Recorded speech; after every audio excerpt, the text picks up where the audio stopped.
Hey, it's James Robbins here, and in this short video, I'm going to show you a really quick technique that you can use to catapult the growth and development of one of your employees, okay? So here's how it goes. I'm going to break it down for you in a few steps, but really quickly. Number one, choose one employee, okay? So you don't have to choose everybody, but just find one.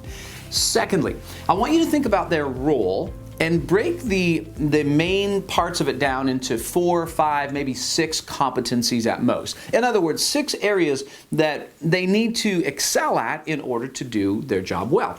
Let me give you an example. Let's say I've got a young manager named Joey. Well, I want to look at Joey as a manager and think, okay, if I could pick 4 or 5 things that if he does really well, he's going to excel as a young manager. And so I come up with this. He needs to care for his staff. He needs to constantly give them recognition. He needs to give them feedback on their progress. He needs to communicate effectively with them. And let's see if we can pick one more. He needs to cast a strategic vision for his team. Okay, so let's say I just come up with those. You can come up with different ones.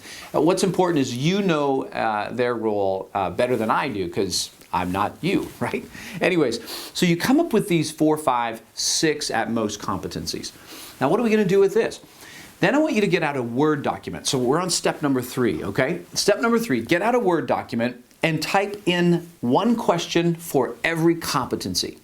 So in other words, if you chose 6, you're going to have 6 questions. I've got 5 for Joey, so I'm going to have 5 questions. And they're going to be, do I communicate consistently with my team? Do I regularly recognize good work when I see it? Do I consistently give feedback to my staff on their progress, right? So I'm gonna create a question for each one of those competencies.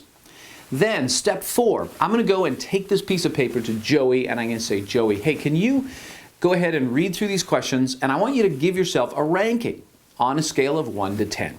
And we're used to evaluations on a 1 to 10 scale. We've been evaluated on the 1 to 10 scale ever since we were in grade 5, right? So anyways, it's pretty self-explanatory.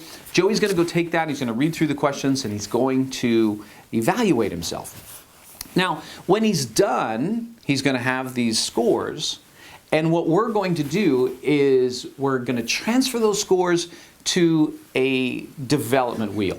Now, it looks like this, okay? So this is simply just a circle, and it's got all these pie wedges for each of the competency. Each ring represents a point, and he's going to fill this in or color it in. You can use all kinds of fancy colors if you want. It doesn't really matter. The whole point is we're taking something that's, kind of binary, and we're creating a graphic for it, a graphical representation of where he believes he's at with his competencies. All right, so once he's done that, we're set up to have a conversation, and I think this is step 5. We're going to have a quick conversation with Joey, and here's some great questions that you can ask. Number 1, hey Joey, why did you rate yourself what you did for each score? Let's talk about that. Hey, why did you rate yourself a 3 when it comes to giving recognition for your employees? Why did you say that you're an 8 at giving strategic vision?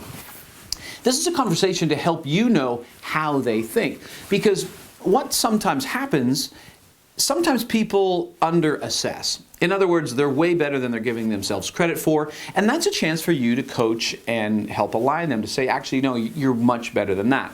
Sometimes people overassess, and they think they're miles ahead of where they should, of where they're really at. And so that's also a chance for you to kind of set the record straight of what you really think. But anyways, hopefully they'll be somewhat close to where they actually are. So that's a great conversation to get the ball rolling. What you can also do is you can also rate them yourself on those same areas, and now you can compare the numbers. We'll say, hey, here's what I noticed. So anyways, you're having this great conversation about their development, but here's what you do next. This is the crucial next step, and that is you're going to pick 1 or 2 areas, and it doesn't so much matter which 1 or 2. In other words, you could pick maybe one of their lowest and one of their highest, or you could pick the 2 that you think are the most important for them to master right now at this stage in their development. But anyways, you're going to pick 2.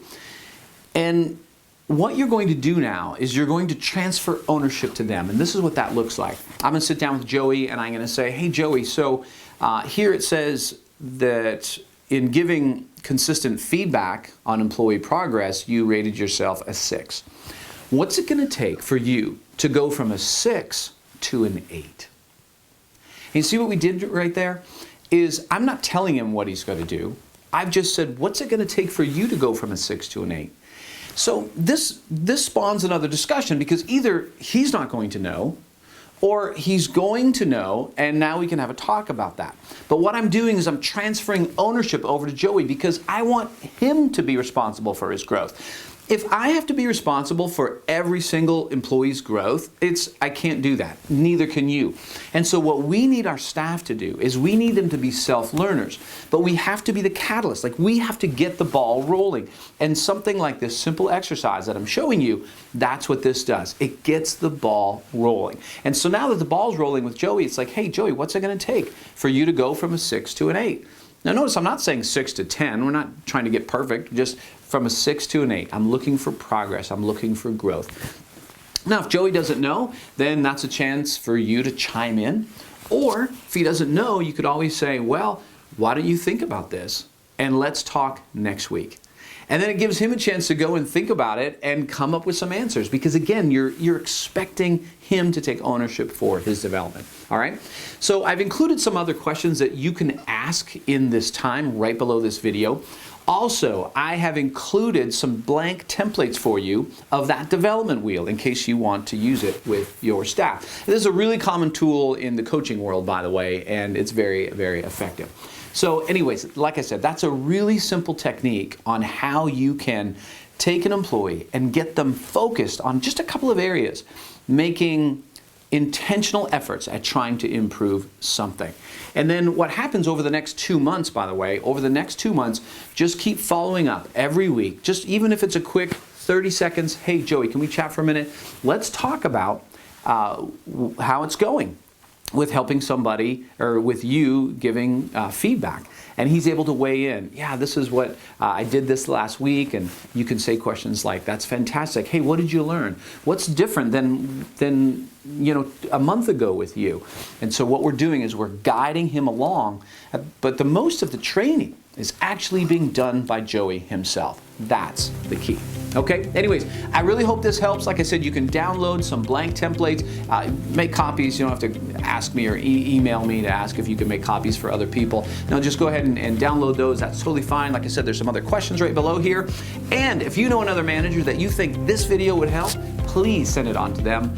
Other than that, have fun and talk to you soon.